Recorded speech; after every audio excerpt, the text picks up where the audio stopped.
믿음 없는 세대 속에 믿음이라는 제목을 가지고 같이 하나님의 말씀을 나누도록 하겠습니다.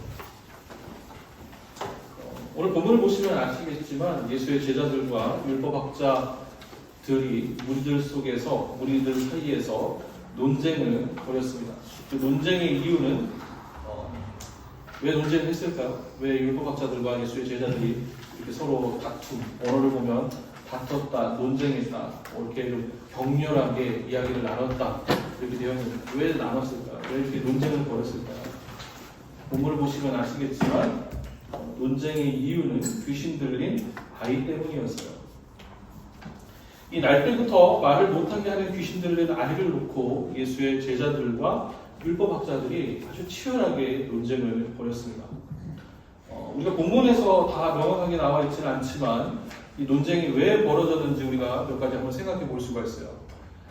그냥 이 논쟁이 율법학자가 아닌 제자들과 제자들 사이에서 논쟁이었다라고 한다면 이게 무슨 의미인지를 우리가 정확하게 유추해 볼 수 없었겠죠. 근데 율법학자들과 또 제자들과 이 논쟁을 벌였다는 것을 통해서 율법적으로 이 아이에게서 귀신을 내쫓는 것이 옳은 일인지 아닌지 이런 논쟁이 아마 벌어졌겠죠. 율법학자들 같은 경우는 분명히 율법적으로 접근을 했을 것입니다. 이 아이가 이렇게 귀신 들려있는 상태는 하나님께서 징벌하신 것이기 때문에 그 귀신을 내쫓을 이유가 없다라고 이야기를 했을 것이고, 그 예수의 제자들은 예수님께서 지금까지 하신 사역들을 놓고 봤었을 때 분명히 이건 예수께서도 기뻐하시는 일이시다, 하나님께서 원하시는 일이실 것이다 라고 해서 이 귀신 내쫓는 것이 옳아야 될 것, 옳다라는 이런 논쟁이 벌어졌을 것입니다.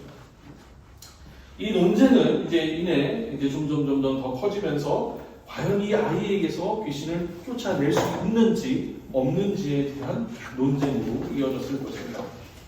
하지만 본문을 보시면 아시겠지만 이런 율법학자들과 그리고 예수의 제자들과의 논쟁에도 불구하고 어느 누구도 그 자리에 있었던 어느 누구도 귀신을 내쫓지 못했습니다. 사실 이 제자들이 좀 능력이 없는 것은 아닐까, 제자들이 좀 부족한 것이 아닐까 하는 것인데 우리 본문을 보면서 우리가 이제 생각할 수 있는 것인데, 근데 마가복음 6장 7절을 보면요, 예수께서 제자들에게 어떤 권한, 어떤 권능을 행하셨냐면 예수께서는 12제자를 부르셔서 둘씩 짝을 주어서 마을로 보내셨어요. 보내시면서 예수님께서 그냥 보내신 것이 아니라 제자들에게 악한 귀신을 억누르는 권능을 주셨습니다. 그래서 제자들은 예수님의 말씀하시는 것을 통해서 또 예수님께서 주신 그 권능을 가지고 마을을 돌아다니면서 회개하라고 선포하고 귀신을 내쫓고 병자들에게 기름을 발라서 그들의 병을 치유하는 사역을 벌였습니다. 자, 그렇기 때문에 이 제자들의 생각에 귀신 들린 아이를 만났었을 때 어떤 생각을 하겠습니까? 충분히 우리가 귀신을 내쫓을 수 있다라고 생각하고 이 아이를 만나게 된 것이죠. 제자들은 능히 귀신 들린 아이에게서 귀신을 내쫓을 수 있을 거라고 생각을 했습니다. 하지만 오늘 보면 9장 18절을 보시면 9장 18절 한번 보세요. 9장 18절을 보시면 뭐라고 되어 있습니까? 9장 18절을 보시면 어디서나 귀신이 아이를 사로잡으면 아이를 거꾸로 들입니다. 그러면 아이는 거품을 흘리며 순약하겠습니다. 아이가 지금 귀신 들린 상태가 어떤 아픔과 어려움이 있는지를 얘기하는 거죠. 그리고 나서 18절 하반절을 보면 그래서 선생님의 제자들에게 그 귀신을 쫓아내달라고 했으나 그들은 쫓아내지 못했습니다 라고 이야기합니다. 이 아이의 아버지가 지금 예수님을 만나서 이런 얘기를 하고 있는 것입니다. 그러니까 즉 9장 14절에서 하고 있는 그 논쟁이 왜 논쟁을 벌이게 되었는지에 대한 그 궁극적인 이유가 바로 여기에 있어요. 예수의 제자들이 귀신을 쫓았다라면 이런 논쟁이 있을까요? 없을까요? 없죠. 예수의 제자들이 지금 귀신을 쫓지 못했기 때문에 이런 논쟁이 벌어지고 있는 거예요. 귀신을 쫓아냈다라고 한다면 율법학자들도 무슨 얘기를 더 하겠어요? 아무 얘기 못하는 거예요. 쫓아내지 못하니까 이런 문제가 지금 벌어지고 있는 것입니다.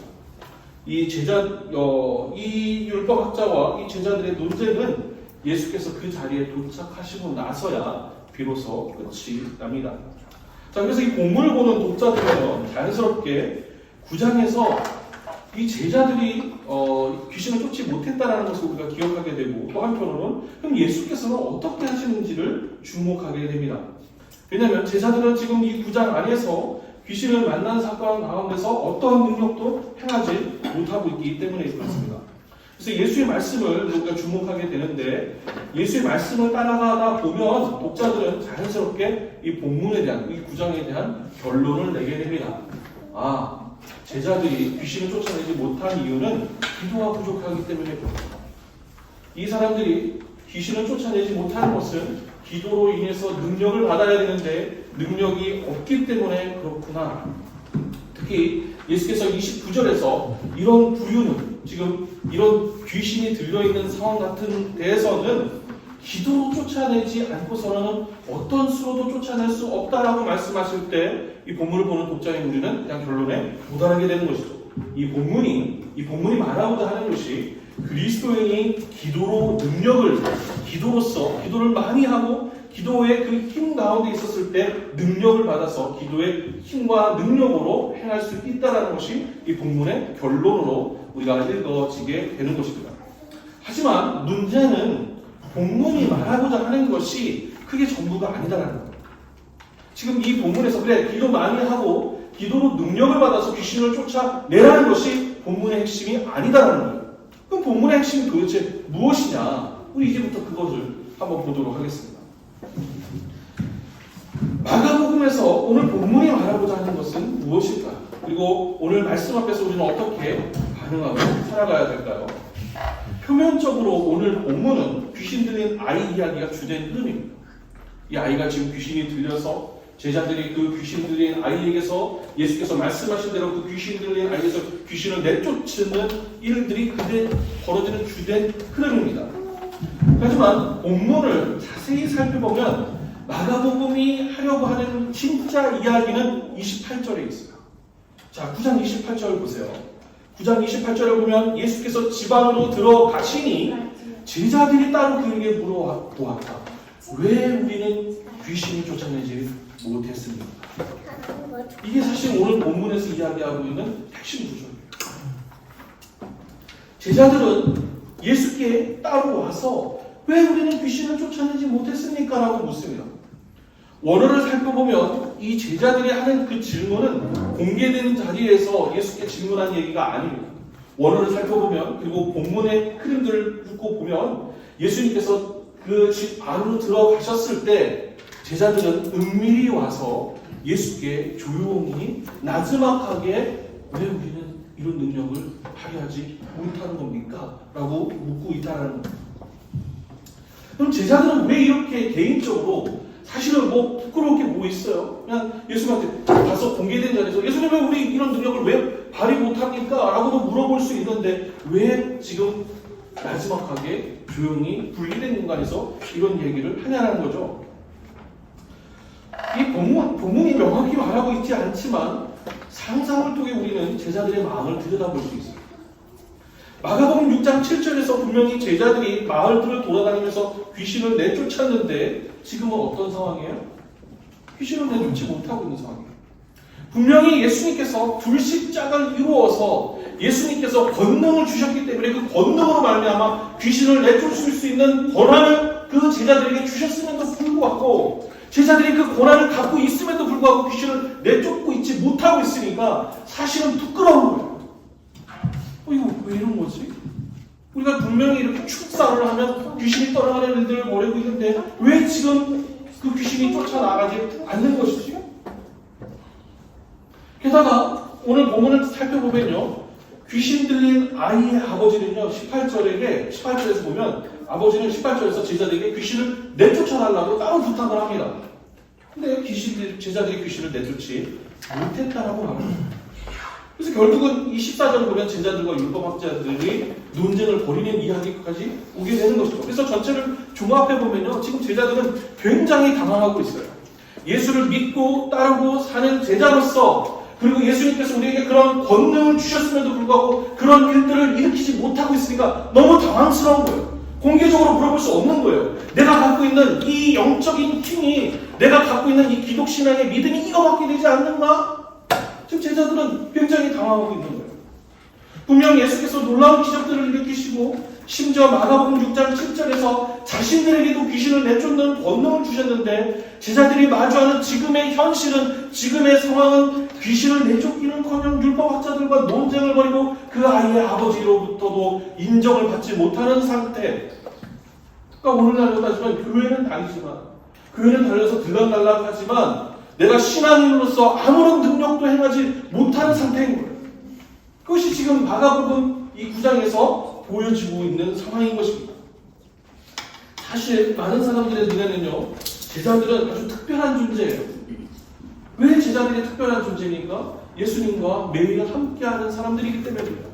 예수님 말씀하신 것을 그대로 다 듣고요, 예수님이 주무실 때 함께 자고요, 예수님께서 물 위를 걸으실 때를 보고요, 예수님께서 먹고 마시고 하는 모든 것들을 이 함께 나눴던 사람들입니다. 그런데 지금 제자들의 모습은 어떤 상황이에요? 아무것도 아닌 상황이에요. 예수를 제자라고 이야기하지만 아무것도 아닌 거예요. 게다가 예수의 말씀을 보시면요, 예수께서 제자들을 혼내시는 말씀을 하십니다. 19절 한번 보세요. 예수께서 그들에게 말씀하셨다. 아, 믿음이 없는 세대여, 내가 언제까지 너희와 함께 있어야 하겠느냐? 내가 언제까지 너희에게 참아야 하겠느냐? 알려내게 데려오너라. 여러분, 이런 책망을 예수님께 들으신다라고 한다면 얼마나 부끄럽겠어요. 우리 신앙생활을 하는데 만약에 생각을 해보세요. 우리 교회 안에서도 이렇게 신앙생활을 하고 있는데 목사가 어느 날 집사님 이게밖에 안 되는 거예요? 주일아 어딜 가시는 거예요? 예배 시간이 지금 몇 시인데 지금 이런 얘기를 여러분 만약에 듣는다고 생각을 해보세요. 그럼 왠지 내가 부정당하는 것 같고 부끄럽고 좀 말씀 가운데서 좀 믿음 있게 사십시오 이런 얘기를 만약에 누군가한테 듣는다고 한다면 좀 위축되잖아요. 그러니까 그렇기 때문에 제자들이 조용히 따로 사람들과 불리는 장소에서 예수께 묻는 질문은요, 왜 우리는 어찌하여 귀신을 내쫓지 못했습니까? 왜 우리는 귀신을 내쫓지 못한 걸까요? 라고 하는 그 질문은요, 사실은 이 본문이 얘기하고 있는 것은 무엇이냐면 자신들이 예수의 제자로서 나 자신들을 돌아보는 질문이에요. 첫 번째. 동시에 예수께 드리는 질문을 통해서 왜 이 문제를 해결하지 못하는지, 왜 우리가 이 문제를 해결하지 못했는지, 왜 우리가 귀신을 내쫓지 못했는지에 대해서 예수께 대답을 듣고 싶은 시간이에요. 그러니까 우리 신앙의 문제가 내가 왜 권능을 행하는지 못하는지, 내가 왜 하나님의 자녀로서 그 영적인 파워를 누리지 못하고 있는지를 예수께 묻고 예수께 대답하는 질문이에요. 그렇기 때문에 이것은 공개적으로 하는 얘기가 아니에요. 그렇잖아요. 여러분 여기 있는 분들이 여러분 제가 기도할 때 여러분 앞에 다 보시는 가운데서 주여 저의 이 연약함을 불쌍히 여기주시옵소서 이런 저의 모습 보신 적이 있으신가요? 거의 없으실 거예요. 왜 이런 얘기는 하나님과 나와의 대화이기 때문에 따로 하나님 제가 참 부족하네요 이런 얘기는 하나님과 나와 따로 하죠. 그러니까 지금 제자들의 질문상이 그런 상황인 거예요. 마찬가지로 우리가 하나님 앞에 묻고 하나님 앞에 내가 이런 부분에 있어서 연약합니다, 부족합니다 할 때는 지금 개인적인 곳에서 묻는 거죠. 이 상황인 거예요. 동시에 마가복음은 이 제자들의 질문을 통해서 예수님의 말씀을 통해서 본문을 읽고 있는 독자들이 똑같은 질문을 합니다. 이게 제자들의 질문이 아니라 우리의 질문이라는 것을 사실 본문은 이야기하고 있는 것이죠. 그러면 이제 이 관점을 가지고 우리 신앙생활을 한번 성찰해 보겠습니다. 우리는 예수 그리스도를 믿을 때, 예수 그리스도를 따를 때 우리는 그런 사람들을 그리스도인이라고 말합니다. 그런데 그리스도인으로서 우리가 삶을 살아가면서 우리는 종종 한계에 부딪히는 일들을 경험하게 됩니다. 예를 들어서 오늘 같은 이런 상황들을 우리가 마주할 때가 있어요. 제가 오늘 같은 그 상황이라고 말씀드리니까 여러분 생각할 때 귀신 이야기를 머릿속에 떠올리시는 것 같지만 죄송하지만 여러분 귀신 들린 사람들을 만나는 것은 여러분의 평생에 걸쳐서 한 번 있을까 말까 하는 얘기입니다. 그러니까 사실 본문이 이야기하고 있는 것은 귀신 이야기가 주된 이야기가 아니에요. 우리가 신앙생활을 하면서 한계에 부딪히는 그 상황을 얘기하고 있는 거예요. 그러니까 즉 오늘 우리 식으로 질문을 풀어가다 보면 나는 예수를 쫓아 그리스도로 살아가는데 왜 이리 능력 없는 삶을 사냥하는가? 내가 예수를 믿고 예수를 따르면서 삶을 살아가는데 왜 이렇게 내 신앙생활 가운데 힘이 없습니까? 내가 예수를 믿고 예수를 따라 산다고 하고 기도도 하고 말씀도 보고 때로는 또 가끔은 넘어질 수도 있지만 내 삶 가운데 왜 이렇게 자유함이 없고 맨날 전전긍긍하고 맨날 넘어지고 쓰러지고 왜 이렇게 내가 능력 없는 삶을 살지? 이게 사실은 본문이 지금 이야기하고 있는 이야기예요. 사실 예수께서 마가복음 6장 7절에서 제자들에게 권능을 주셔서 귀신을 내쫓게 하시고 병든 자들을 치유하고 회개의 복음을 선포하게 하신 것처럼 사실 우리 신앙생활을 어느 정도 하는 분들 우리들이 철석같이 믿는 말씀이 있어요. 요한복음 14장 12절부터 14절을 보면요, 예수님께서 우리에게 이렇게 말씀하셨어요. 내가 진정으로 너희에게 말한다. 나를 믿는 사람은 내가 하는 일을 그도 할 것이요. 13절을 보면 너희가 내 이름으로 구하는 것은 내가 무엇이든지 다 이루어 주겠다. 14절 너희가 무엇이든지 내 이름으로 구하면 내가 다 이루어 주겠다라고 하는 말씀을 우리 모두 다 가슴속 깊이 내새겨서 이 말씀을 내가 믿고 살아갑니다라고 하고 신앙생활을 하지만 이것이 우리 신앙생활의 가장 기초가 되는 말씀이지만 현실은 어떠냐는 거예요. 그래서 분명히 요한복음 14장에서 내가 하는 일은 너도 하겠고 나보다 더 큰 일을 내가 너에게 하도록 하겠다라고 분명히 예수님께서 진정으로 얘기했는데 신앙생활은 우리가 맞닥뜨리는 현실은 그렇지 못하다라는 거예요. 이 말씀을 우리가 받아들였는데 현실이 어떻습니까? 오늘 본문의 제자들처럼 귀신 들린 아이 앞에서 귀신을 내쫓지 못하고 무기력하다라는 거예요. 내가 예수를 믿음으로 말미암아 내가 하나님 앞에서 그런 주신 말씀을 믿고 살아가는데 내 삶에서 벌어지는 수많은 일들 가운데서 능력 있는 삶을 살지 못하고 무기력하고 두렵고 떨리고 이거 다 끝나는 거 아닌가?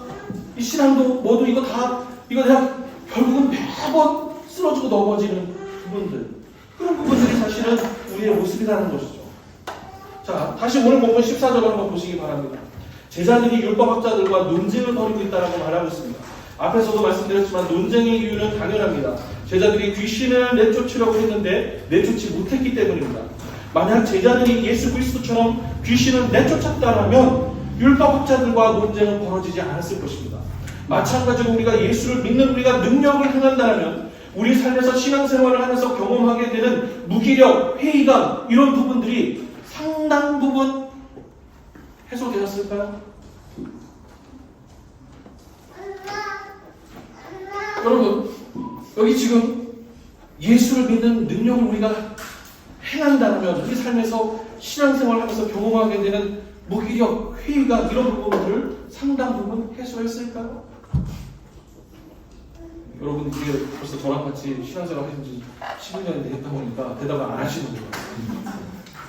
이거는 얘라고 할 수도 없고 얘라고 아니라고 할 수도 없고 도대체 이 목사가 무슨 질문을 하고 있는 건가 이거를 알고 있는 것이죠. 제가 왜 해소되었습니다 하고 끝내지 않고 해소되었을까요? 로 질문했을까요? 오늘 본문이 말하고자 하는 것이 그런 것이 아니기 때문입니다. 사실 제자들은 마가복음 6장 7절에서 이미 이런 능력을 경험했어요. 귀신을 내쫓고 병든 사람을 치유하며 복음을 전파했습니다.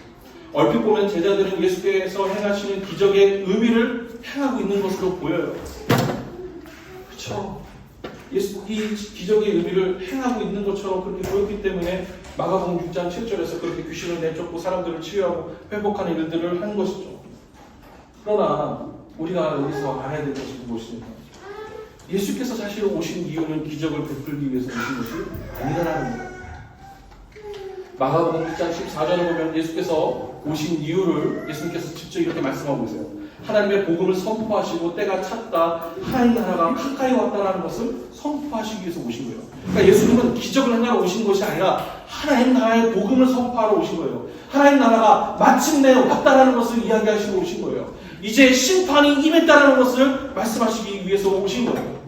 물론 이후 마가복음에서 눈먼 사람이 눈을 뜨고 병든 사람이 병이 낫고 걷지 못하는 사람들이 걷고 귀신 들린 사람들을 치유하시고 무리를 걸으신 모든 이유는 기적 자체가 목적이 아니라 사실은 이 모든 기적을 일으키심을 통해서 예수님이 누구신지, 예수님이 인간의 모든 걱정과 근심 그리고 그것을 초월하신 하나님 나라를 보게 하기 위해서 모든 사역을 일으키신 거예요. 그것을 믿는 게 믿음입니다. 내 마음에 어떤 간절한 소망을 이루어지는 것을 믿습니다라고 하는 것이 믿음이 아니라 예수께서 모든 기적을 통해서 인간의 근심과 걱정과 모든 아픔을 회복시키고 하나님 나라가 지금 이 땅에 임하게 하신 것을 믿는 것이 믿음이라는 거예요. 하지만 마가복음 6장, 7장, 8장, 9장에 이르러서 이 본문들을 보면요, 제자들의 인식은 하나님 나라를 보는 것이 아니라 기적에 머무르고 있어요. 예를 들어서 마가복음 9장만 해도 변화산 사건이죠. 이 변화산 사건 가운데 예수님께서는 당신이 누구신지를 보여주시기 위해서 베드로와 야고보를 데리고 베드로와 요한을 데리고 변화산으로 가서 변화산에 가셨을 때 예수님께서 아주 신령한 모습으로 변화되신 그런 모습을 보여주세요. 그때 엘리야와 그다음 또 한편에 누구죠? 모세가 예수님과 막 이야기하는 장면이 나옵니다. 그때 베드로가 뭐라고 이야기했냐면, 주님, 여기 너무 좋습니다. 너무 좋으니까요, 우리 여기다가 초막을 짓고 우리 같이 삽시다 라고 이야기를 해요. 예수님이 그 이야기를 듣고 베드로의 이야기를 뭐라고 얘기를 하시냐면, 예수님께서 이런 얘기를 하세요. 예수께서 그들에게 말씀하셨다. 내가 너희에게 말한다. 엘리야는 이미 왔다. 그런데 그를 두고 기록한 대로 사람들이 그를 함부로 대하였다. 이게 이제 좀 생각을 해서 이야기를 하자고 한다면, 베드로는 지금 예수님께서 보여주신 그 변화산에서 하나님의 아들로서의 갖고 있는 그 모습을 봤을 때 그걸 갖고 싶었어요. 그거를 그대로 간직하고 싶었어요. 이 기적 가운데, 이 초월적인 힘 가운데 머물러 있기를 원했어요. 예수께서는 머물러 계신 것이 아니라 산으로 내려오셔서 인간 땅으로 내려오셨어요. 이것은 구약에서 예수님 모세와 이스라엘 백성들이 하나님의 말씀을 받아서 거기서 머물러 있는 것이 아니라 가나안 땅으로 들어가는 사건과 굉장히 유사해요. 자, 그뿐만이 아니에요. 마가복음 8장 29절을 보면요, 시력을 잃은 사람이 시력을 찾게 하신 뒤에 눈먼 사람이 눈을 뜨게 된 거죠. 굉장히 중요한 사건입니다. 기적의 포커스가 아니에요. 먼 사람이 눈을 뜨게 됐어요. 그런데 예수께서 제자들에게 이런 질문을 하세요. 사람들이 나를 뭐라고 하느냐 라고 물어보세요. 사람들이 얘기를 하죠. 엘리야라고 합니다. 더러는 선지자가 왔다라고 얘기를 합니다. 이런 얘기를 하죠. 그때 예수님께서 제자들에게 다시 물어보세요. 너희는 나를 누구라고 하느냐. 그때 베드로가 이런 고백을 하죠. 그리스도이십니다 라고 얘기를 해요. 예수님께서 칭찬하시죠. 그런데 바로 뒤이은 대화 가운데에서 예수님께서 십자가에 못 박히신다라는 이야기를 했을 때 베드로는 나이 많은 사람이 나이 젊은 사람을 다그쳐서 혼내는 것처럼 그런 허튼 소리 하지 말라라고 얘기해요. 그러니까 즉 제자들은 지금 예수님이 오신 이유를 모르고 우리의 믿음이 어디에 있는지를, 우리가 무엇을 믿고 어떻게 살아야 되는지를 이 마가복음 6장, 7장, 8장, 9장에 걸쳐서 아직 모르고 있는 거예요. 그렇기 때문에 제자들에게 예수님께서 권능을 주셨어도 제자들의 포커스는 이 권능이 하나님의 나라를 이루는 것에 있는 것이 아니라 제자들의 입맛에 맞게끔 사용하는 것이 있기 때문에 귀신을 내쫓지 못하는 거예요. 그렇기 때문에 제자들의 권능에는 한계가 있었어요. 그것이 바로 오늘 본문입니다. 제자들이 아무리 율법학자들과 논쟁을 벌이고 귀신들인 아이에게서 귀신을 내쫓으려고 해도 제자들은 아무것도 하지 못합니다. 그 초창기에 여러분 조영기 목사님이라든지 어떤 한국의 어떤 유수한 그런 목사님들의 어떤 설교라든지 이런 것들을 볼 때 저는 그 기억이 나거든요. 1980년대에 MBC 뉴스를 틀면요, MBC 뉴스에서 조영기 목사님 설교가 나왔었어요. 이거는 거의 전 세계에 쉽게 찾아보지 못할 만큼 그만큼 그 말씀을 통해서 많은 사람들이 회개하고 돌아왔죠. 그렇지만 그 마지막은 어떻게 됐어요? 좋지 못하게 됐어요. 사실은 어떻게 됐어요? 그 처음에 하나님 나라 복음을 전할 때에는 그 가운데 권능이 있었지만 그것이 어느새 변질되고 난 뒤부터는 그런 일을 거의 못하게 된 것이죠. 제자들이 아무리 율법학자들과 논쟁을 벌이고 귀신 들린 아이에게서 귀신을 내쫓으려고 해도 제자들은 아무것도 하지 못합니다. 제자들은 이상하게 여깁니다. 분명 전에는 권능을 행했는데 지금은 권능을 행하지 못하고 있기 때문에 그런 거죠. 그래서 논쟁이 벌어진 것입니다. 그런데 제자가 행한 권능은 예수께서 허락하셨을 때 행하신 권능입니다. 일시적으로 주어진 권능입니다. 제자들이 지속적으로 권능을 행하지 못하는 것은 그들의 목적이, 기적을 일으키는 목적이 하나님 나라에 있는 것이 아니었기 때문에 그렇습니다. 예수께서 19절에서 믿음이 없는 세대라고 말씀하신 것, 그리고 내가 언제까지 너희와 함께 있어야 하는지, 참아야 하는지를 계속해서 예수님께서 계속해서 속삭고 묻듯이 내가 언제까지 참아야 되느냐, 너희가 믿음이 없구나, 내가 도대체 언제까지 여기에 있어야 되냐라고 하는 것은 제자들의 영적인 상태가 어떤 것인지를 분명히 보여주고 있는 거예요. 제가 보면 목회자로서 티칭을 하고 프리칭하고 힐링을, 티칭 프리칭을 할 때 어떤 그 성도들 같은 경우는 계속해서 떠먹여줘요. 처음부터 다 가르쳐서 다시 해준 거예요. 좀 컸다라고 얘기하면 뒤로 왔으면 다시 목사님 이거 못하겠어요. 다시 처음부터 다시 잘할 틈이 없는 거예요. 마찬가지로 지금 19절에서 예수님께서 말씀하신 것은 내가 언제까지 여기 있어야 하느냐, 내가 지금 왜 이렇게 해서 나를 화나게 하느냐, 내가 계속 왜 이렇게 참아야 되느냐, 내가 지금 얼마나 계속해서 이야기하지 않았느냐, 내가 온 이유는 기적을 일으키려고 오는 것이 아니라 하나님 나라를 선포하러 왔다는 거예요. 하나님 나라가 도래했다는 것을 말씀하러 왔다는 거예요. 믿으라는 거예요. 무엇을 믿으라? 하나님을 믿으라. 그리고 하나님께서 보내신 그리스도 나를 믿으라. 그걸 통해서 하나님의 통치가 하늘에서 임한 것처럼 이 땅에도 임한 것을 믿으라는 거예요. 기적을 믿으라는 것이 아니라 그 기적은 내가 열어줬을 때만 행하는 것이지 내가 닫아버리면 못한다는 거예요. 그러니까 잡아야 된다는 것을 예수님께서 말씀하고 계신 것이에요. 제자들의 믿음이 하나님의 통치를, 하나님 나라에 있지 않다는 것을 예수께서는 말씀하신 거예요. 그렇기 때문에 내가 언제까지나 너희와 함께 있어야 하느냐, 내가 언제까지 참아야 하느냐라고 말씀하신 거예요. 마찬가지죠. 우리가 성령 충만하면 혹은 처음 예수를 믿게 되어서 막 우리 안에 놀라운 역사를 경험하면요 뜨겁습니다. 때로는 놀라운 기적들을 경험합니다. 그러나 그것이 지속되지 않아요. 어느새 무기력을 경험하게 돼요. 예수를 믿지만 내 삶의 문제들이 해결되지 않는 상황들을 맞닥뜨리게 됩니다. 어렸을 때부터 귀신 들린 이 아들을 계속해서 키워야 하는 아버지처럼 예수를 믿지만 삶이 계속적으로 힘이 드는 거죠. 죽을 힘을 다해서 벗어나려고 하지만 벗어날 수 없는 삶을 보면서 좌절하게 되는 것이죠.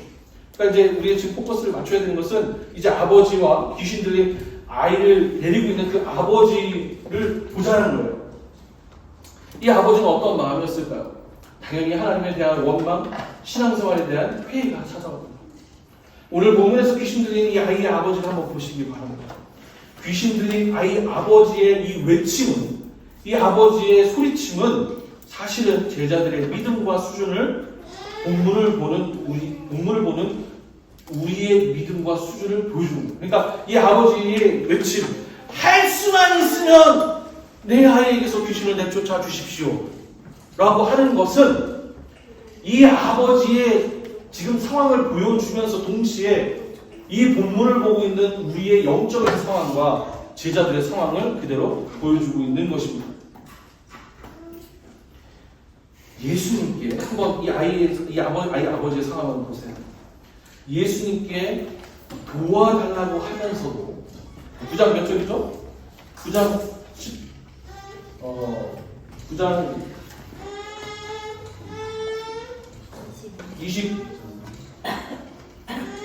22절이죠.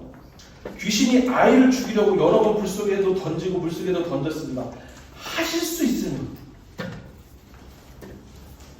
이건 원래 그냥 넘어가는 구절이죠. 근데 여러분 한번 생각해 보세요.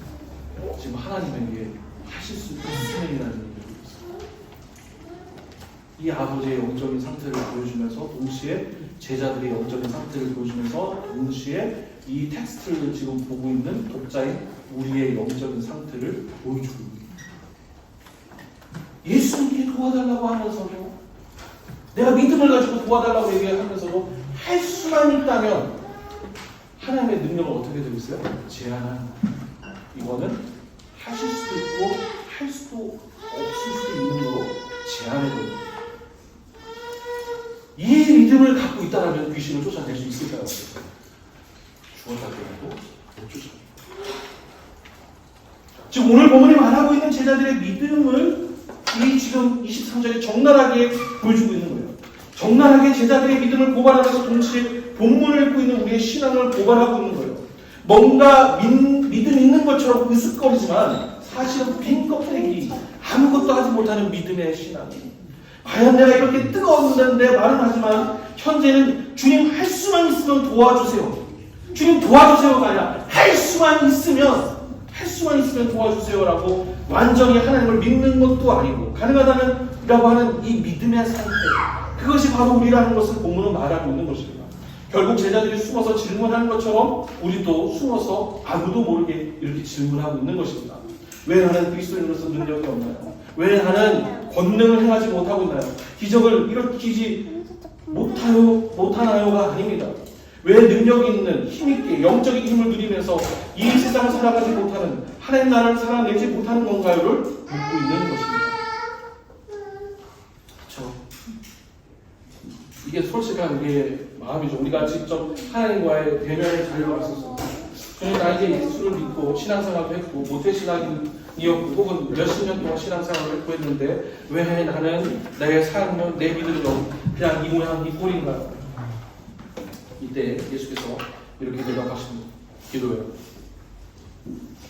자, 여기서 기도하라는 것을 이제 기도하면 해결되는 것으로 생각하면 오산이에요.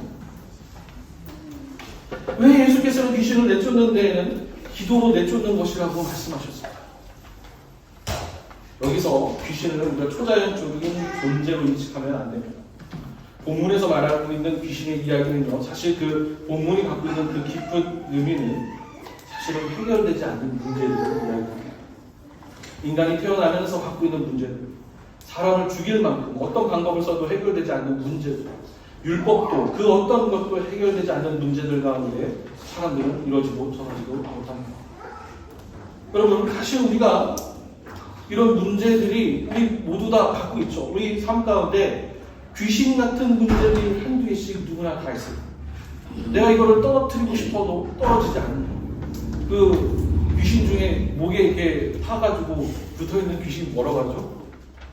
제 귀신도 종류 많이 있어요. 뭐 문간 귀신, 뭐 여러 가지 귀신들이 많이 있는데 이게 붙어있어서 여기 지역을 떠돌아다니는 귀신은 지방령이라고 하고 이거 여러분 그냥 고지 그대로 다 믿으시면 안 돼요.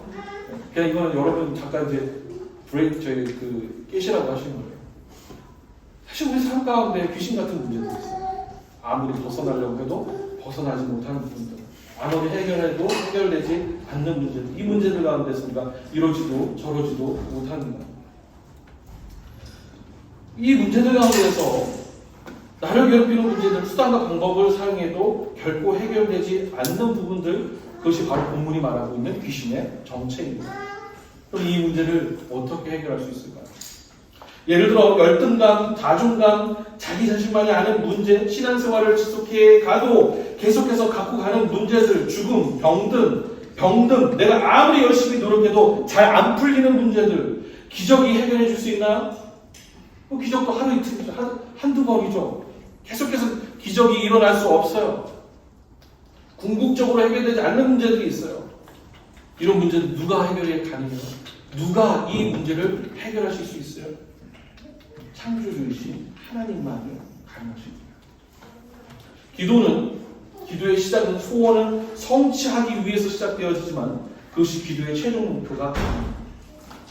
기도로 소원을 이루는 것을 우리는 기복신앙이라고 합니다. 모든 신앙의 시작은 여기서부터 시작을 하는 거예요. 그러나 기독교가 말하고 있는, 본문이 말하고 있는, 예수님이 말씀하고 있는 기도 외에는 이런 부류를 이길 수 없다라고 하는 것은 그 얘기하는 것이 아닙니다. 예수님께서 말씀하신 것은 하나님과의 사귐을 위한 것입니다. 이 문제, 해결되지 않은 이 문제를 내가 어떻게 해야지만이 해결할 수 있습니까? 라고 했을 때 예수께서는 하나님과 깊은 사귐으로 하라고 말씀하신 거예요. 사귐은 말하는 것, 듣는 것, 그리고 그분의 뜻에 동의하는 것으로 이루어집니다. 여러분 사귄다라고 했었을 때 내가 어느 날 갑자기 삘이 충만해져서 사귀어진다고 해서 그 관계가 계속해서 그런 상태로 가나요? 아니, 그렇지 않아요. 우리가 이미 사귄다는 것이 어떤 관계인지를 우리가 많이 경험했을 거예요. 이 사귄다는 것은 좋을 때도 있고 나쁠 때도 있고 멀어짐도 있고 가까워짐도 있고 그러면서 어떻게 해요? 내가 이야기하고 싶을 때가 있고 그렇지만 듣게 되고 그러면서 점차 그 사람과 마음이 점차 합해져 가고 하는 거예요. 예수님께서 말씀하신 거예요. 하나님과 사귀어라. 하나님과 사귀었을 때 하나님과의 관계가 깊어졌었을 때 그 창조주이신 하나님을 통해서 너의 삶의 근본적인 너의 그 귀신 같은 그 문제가 해결될 것이다. 근데 여기서 여러분 해결된다고 하니까 그 문제를 깨끗하게 클리어 그 얘기가 아니에요. 물론 예수 그리스도의 재림으로 인해서 다시 올 때 그 문제가 해결됐어요. 여기서 이런 불과 기도 외에는 이길 수 없다는 말씀하시는 건 그 문제를 넘어서는 믿음을 이야기하고 계신 것입니다. 정리하면 이렇습니다. 예수 그리스도를 믿고 기독 신앙을 시작하지만 믿음이 전혀 자라지 않는 경우가 있습니다. 직분이나 혹은 시간이나 신앙 교육이나 그런 것들이 믿음을 자라게 하는 것이 아닙니다. 제자들은 3년 동안 예수님과 동고동락했지만 때로는 주는 그리스도라고 고백했지만 여전히 믿음이 하나님께 있는 것이 아니라 믿음을 토대로 자신의 욕망을 이루고자 할 때 신앙은 멈춰 있었어요. 오늘 본문은 바로 이런 부분을 지적합니다. 하나님을 믿는다는 것, 그리고 예수 그리스도의 복음을 믿는다는 것, 복음으로 우리가 자유해졌다는 것, 구원을 받는다는 것은 보이지 않는 알 수 없는 안개 같은 나의 삶 속에서 하나님의 통치하심을 믿고 내 삶을 맡길 때 그 모든 문제를 초월하신 하나님의 권능을 경험하게 된다는 거예요. 그때 우리는 세상을 넉넉하게 이기게 됩니다.